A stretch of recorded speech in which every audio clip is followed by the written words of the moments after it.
see them have to like reteach themselves mid-set, you know? Nah, the amount of splatter shot I use and the amount of gentlemen's I use is like it's ingrained in my mind because I keep playing all these good Bowsers that will stop me. For sure. Also, we are starting this Quark versus Kople match, Game & Watch versus King K. Rool on Smashville too. I like that. Right. I know that personally Quark loves this stage, and he said many a time that it's very good for Game Watch. And you can see exactly why right here. I mean, we just saw a 63% combo, and a lot of that is due to the fact that that middle platform is positioned so well for Game Watch to just be able to come up with these nairs and then land and follow with even more aerial pressure. So that's something you got to really, feel pretty bad about if you're Kople. And again, I think that's just the plight of heavies. So I'm really curious to see how he's going to, change up his neutral game to try and avoid that situation. That breached? Okay. Oh yeah, the suction on that thing is actually ridiculous. It always surprises me. And the thing I love about it is it's a lasting hitbox that it literally, sucks them in. If they even start moving towards it, it's like, you're mine. That's funny. And what was a strong lead for Quark has turned into a quick tie game, and I would say, yeah, that's a kill right now. Right. You can't down air shield like that. Right. Good awareness there to just go for the back throw, take the kill. Yeah, I think that's just really smart play. I like that Kople's still going for these, the sucking cucks here. Because if you do make hit sure it, Quark's paying attention. Yeah, you got to keep him honest. You know what I mean? I like the grab attempt there from Kople, but gonna be punished by a grab from Quark, and right here, gonna be an uppy edge guard. Yeah, I think that was so smart because I feel like Kople was kind of forced to go low for that recovery, and I think Quark was just he was aware of that, and that just go ahead. I think Kople teched the first hit of up B too. It's just he got caught by that second hit. Everyone gets caught by the second hit. Right. I didn't even know there was a second hit actually. Yeah, that's what sent him. It wasn't the first hit. Like, cause you get hit on the startup, and that's what he got. That's how he got sent up. He teched it, and then there's the next hit of up B from Quark, and that's what sent him. And I hate it. I hate it. Right. The lasting hitbox as he's going up. Yes. So I still think right now Kople is playing this pretty well, or at least as best as he can. But right here we're just seeing that Quark is really making such great use of that center platform. So I wonder if Kople had considered that when choosing the stage or when agreeing upon it. Quark, you monster, killing with up B that far out. And he was still able to make it back too. I'm also curious. I'm actually a little curious because I guess I'm a little out of touch. I thought that Smashville was always played with the moving platform. No, so Hazard's off. It's not moving. Okay. It was in Smash 4 that it moved. Same with Town and City. If Hazards are on, they will. The platforms will all move except for the. I think the center one doesn't move, or maybe it does. I can't remember. Got it. I'm probably just having a. What's that called? I'm having a Mandela effect or something right now. Where I'm remembering a different timeline where it did move, but I know. So there was a point where some regions tried playing with Hazards on, and what they did is they would, like in the rule set select screen, they would have rule sets called each stage name, where they would, like, if it was Pokemon Stadium 2, they'd have Hazards off because then otherwise you'd have the switches. Oh my God, that's a kill. But then, like Smashville, they want the platforms to move, so they would have Hazards on for that stage. So they pick the stage first, and then they pick characters. For sure. And yeah, I think right there, Quark just very quickly adapted throughout the course of that game one, and his offstage game became more and more fierce as the match played out there. I think at the end there, he was really making good use of the up B offstage, as well as right at the end there, as we saw, able to capitalize with that back air very, very low. So. And that's something you got to be mindful of as, K-Rool with that very, very, vertical recovery that Game Watch does not mind jumping off stage and just floating down and clipping you with the back air. So I would be surprised to see Kople take it back to Smashville.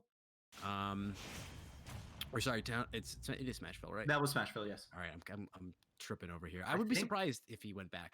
I think they did. No, okay, they went to a stupid. Yeah, and I think this is going to play out much better for him because, yeah, there's still the platforms, but it's not this giant headache that it is when you're forced to basically always be playing right around that platform. Here, you've got a lot more room to run around and kind of change where the interactions are happening. So, Kople's got to be able to make use of that in this game number 2. Oh wow, Quark is able to just run up under the inhaled cannonball, and get a free grab every time. I saw that in game 1 as well. I didn't know if that was just a lucky interaction, but no, it looks like it's just a matchup thing. Right, and I think actually a lot more of that might be attributed to, or I guess like the reason why it's connecting is because Game & Watch's dash and grab is broken. I actually, Yes. many months ago, I sat down with Quark in a call and we played some friendlies, and he showed me the range of it, and it's basically Marth's grab from Melee for anybody. It genuinely is. I mean, it's like, it's mind-boggling. And right here Oh my again. God. We're seeing this great offstage play from Quark, and it's able to just net him the stock so early.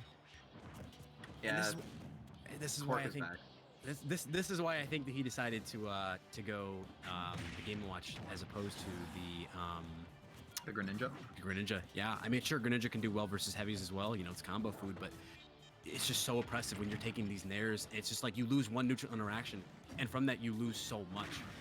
So. Smash data is not working for me finding how many sets I played against Quark, but I will say that in the countless sets I played against Quark, losing one interaction, getting hit by the final hit, only the final hit a nair, really sucks. So I understand what Kople's going through. This is some unfortunate stuff.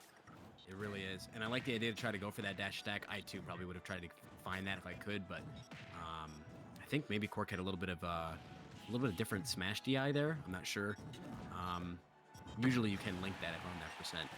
Forward air still not enough to take it coast to coast. So this is looking brutal. This is looking brutal if you're a fan of Kople here. Oh, that was a good stock though. Something Kople needs to do, and he did try to do it with that dare, but the hitbox of Game & Watch's up B ends really early. Like he's very vulnerable, really close to the ledge, up into catching the ledge. So just setting out a dare hitbox or even a bear hitbox would probably net him an early stock if he's able to land it. Because I mean, Game & Watch is a piece of paper. Right. Yeah, and I mean that's the advantage you have as a heavy versus a light character. You get one or two good reads, one or two good plays, and suddenly that stock's gone. I think honestly, if you're Kople right now, you need to slow it down drastically because it seems like he's already playing kind of slow. He's not playing slow enough, funnily enough, because you need to be winning more neutral interactions to really come out on top versus Game & Watch. And so, you know, where we've been seeing these situations where it's Cannonball gets reflected, Crown gets reflected, you need to actually play that out more. You need to really add layers to that if possible, because otherwise, if you're running up, going for a nair or forward air on shield of Game & Watch, it's just you're gonna eat an up B, you're gonna eat a nair, and it's gonna be rinse and repeat for Quark. So. I like how you were just talking about mixing it up, and then Kople throws like 5 crowns in a row. Yeah, we're in call right now. Don't worry. Oh, so close to getting that F smash there, just narrowly missing. And that should be it. Yep. That'll be the stock, but this is still very doable for Kople. I think that Quark is playing it out as best as he can, but good. Great awareness. You know, that's just sign of veteran K-Rool play, knowing the angles that your projectile is going to be sending your opponent at, and able to get the capitalization you need, frankly, to keep yourself in this game. So, again, I think Kople wants to be doing more like that, just playing slow and really playing patiently and finding these openings because. You know, Game & Watch can go in, but I feel like K-Rool has some tools to say, hey, get off me. So, you know, make use of those while you can. Like that counter on the fair, it just blew Quark up. Exactly. He almost hit it. This is suddenly looking very doable for Kople. I mean, one good read will seal it up. One smash attack, potentially even a grab into a down throw up tilt. But right now, Quark is very rapidly evening things up. So we've got a very close game on our hands here.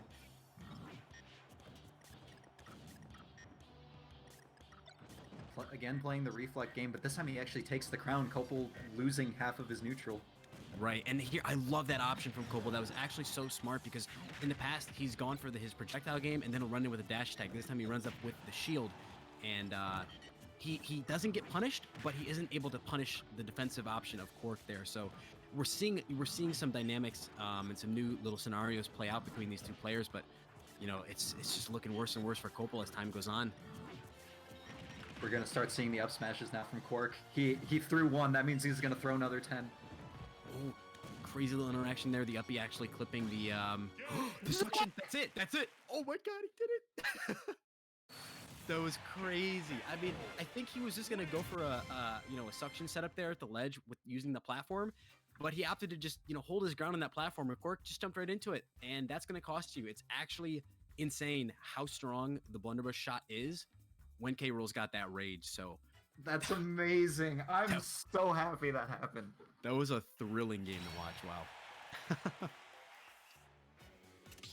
I'm really, really curious to see how this will develop. I think if you're Quark here, you're probably going to, I'm trying to remember all the counter pick stages too. I imagine you would probably want to ban maybe Kalos. Definitely ban, I think, what's it called? Small Battlefield. I mean, you only get... How many stages are there, Cages? Is it 2 or 3 bans then? A lag test?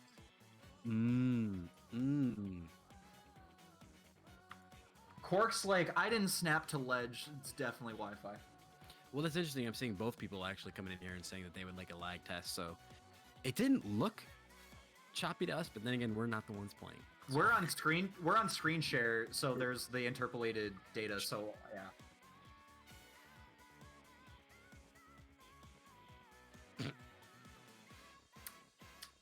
All right, Cages. Okay.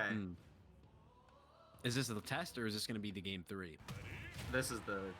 Is this a lag test, Cages?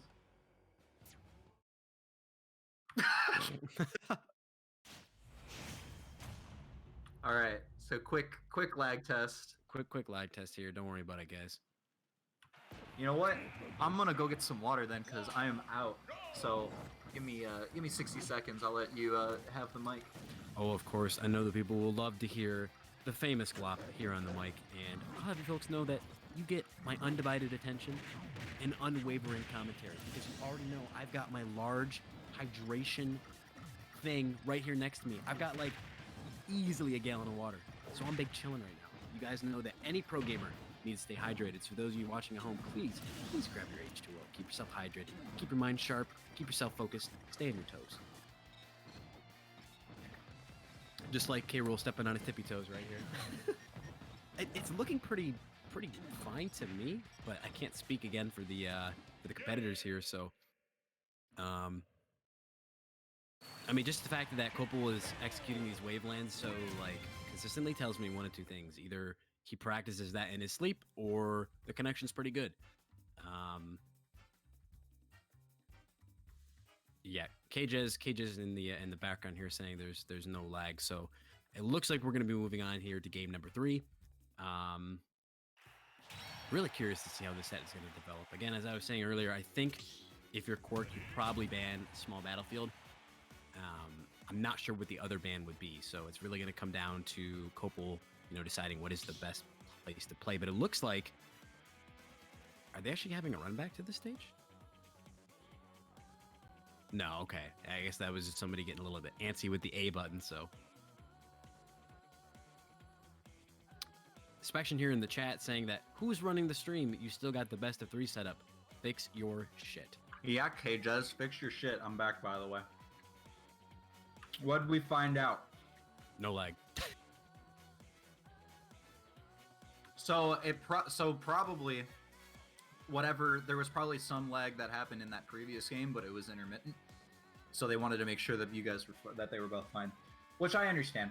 Well, that's why I like having Sable Detect on my own side as well, because then I can be like, yo, right here, like while I'm streaming, I can say, look at this clip right here, it was that guy's fault. Or it was no one's fault. Sometimes Nintendo is just ass because we can't have $1 million corporations running that netcode. And another factor of it too that I've seen, and I, honestly, I feel like it's probably a lot less common knowing that these players are, locally, globally close to each other. But sometimes it's just when two certain internets collide, it's not good. It's always choppy. And I've seen that a lot of times, like when I'm hosting an arena or something, where just like, two different players, they're fine playing anybody else, but when they play against each other, it's like you can't even watch, That happens to me with anyone from the Northeast that has Spectrum or Optimum internet. I don't know why. It just happens. There you have it, folks. A low blow if you got Spectrum internet. Podgy says bump that shit. Now getting here into game 3. Cannonball did 24 because of the reflect. That's insane. Ooh. But Quark going Yoshi's. Like I said, you ban triplats against Quark because otherwise he's gonna cheese you. Unless you got the good SDI. But right now, oh no. That's a lot of damage. Yo! Right now, how about a little more? Ooh, barely. Okay, nope. The up B catches. And that's what I'm saying, dude. That recovery is super exploitable. Actually, it manages to go high, but still gets caught by the up B. Dangerous territory for Kople right now. I mean, one good aerial is gonna do it. Down tilt, not enough to do it, but I think that this will probably be a decent edge guard here for Quark. Tries the air dodge. And the angle of Yoshi's story put the F tilt down. Yeah, that's really unfortunate where the air dodge is actually caught by the little sausage and gonna cost him there with the F tilt. So right now Quark's sitting very pretty in this game number 3. That's a good up throw. He was looking for like a neutral air dodge read? Is that what that was? I feel like he was going for the 7 million IQ play of reading the down air. Okay. Just did not pan out how he envisioned it. So unfortunately, that's going to cost him 70%. Very rapidly added onto his stock. And it's just looking tough. It's looking tough for Kople. I mean, I think Kople is right now needs to just start thinking about game 4. Maybe throw some random moves to like throw off Quark's data gathering. Yeah, just go for some funny moves, honestly, man. Go for some clips because that's what you're gonna be redeeming out of this game number 3. It's tough, dude. This is why you don't take Quark to triplats, man. It's over. Is he actually dead? Yeah, he is. Wow. He wasn't dead, but he said, "I'm dipping." He up-beat right off the fucking story. Oh, that was so funny.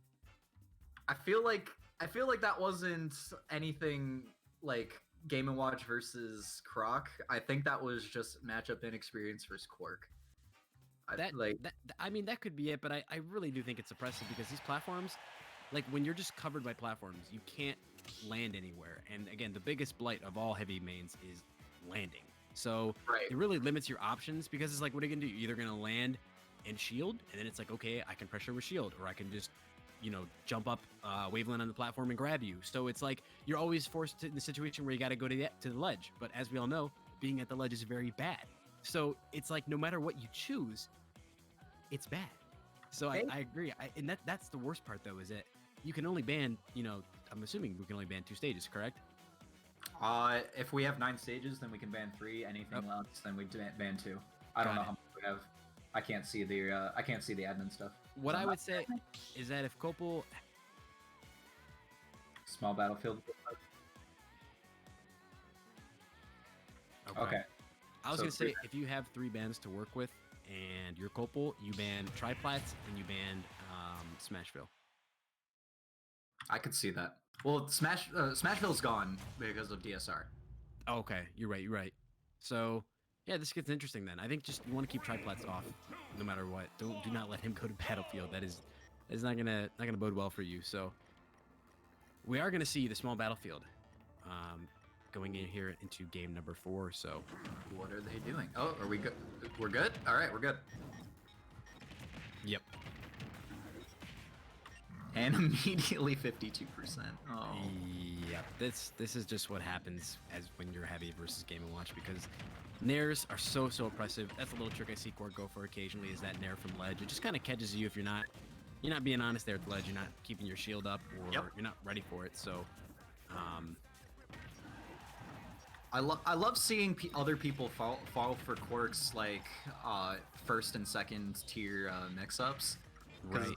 Because I play him so much that like we know each other's bullshit, but like when other people play him and they don't play as much, then they've never seen the bullshit, and he's already died to dash. Was that a dash attack? And it was. And just over the last 20 seconds here, I've really noticed. I've noticed some panic here from Kople. I can just see it in the always jumping in, trying to land on stage, to the always landing with an aerial. To even doubting himself and staying on ledge for too long and then getting hit by a dash attack. I mean, you can kind of see a little bit of it falling apart, but he's trying to get some momentum, something started for himself here on the second stock. But yeah, he's got to be patient. I've seen him jump immediately after getting hit, a little bit too often.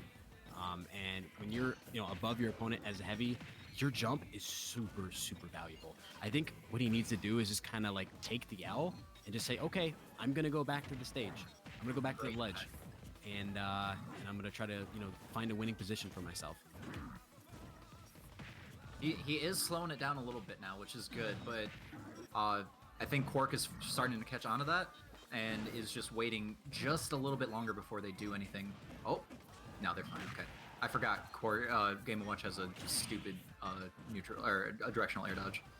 That should be a kill, right? No. Ooh, Wow. I think if he just went for up tilt there, that was. Yeah, I figured Game & Watch is tiny enough where you can do that. Oh, up tilt would 100% killed from that position on stage with rage. So, yeah. Oh no, Concerto. Yeah, and I think Kople's just getting off the ledge a little bit too quick now. And I think a lot of that's kind of conditioned into his brain because of that dash attack at the ledge in that first stock. But he's having fun with it. He's trying to get back, trying to win the mental game here with a taunt. But it's looking very bleak for our K-Rool friend. Yeah, there's too much subconscious tilt going on in Kople's head. Like, no matter how many times he's going to try and teabag, you can't stop your own... Oh, no. Yeah, and unfortunately, they're just not able to tech that up beat. That is going to be winner semis? That was winner's semis, yeah. So we're on the winner's final. Brutal stuff. I could stick around for another one or two. You have another commentator looking to come in?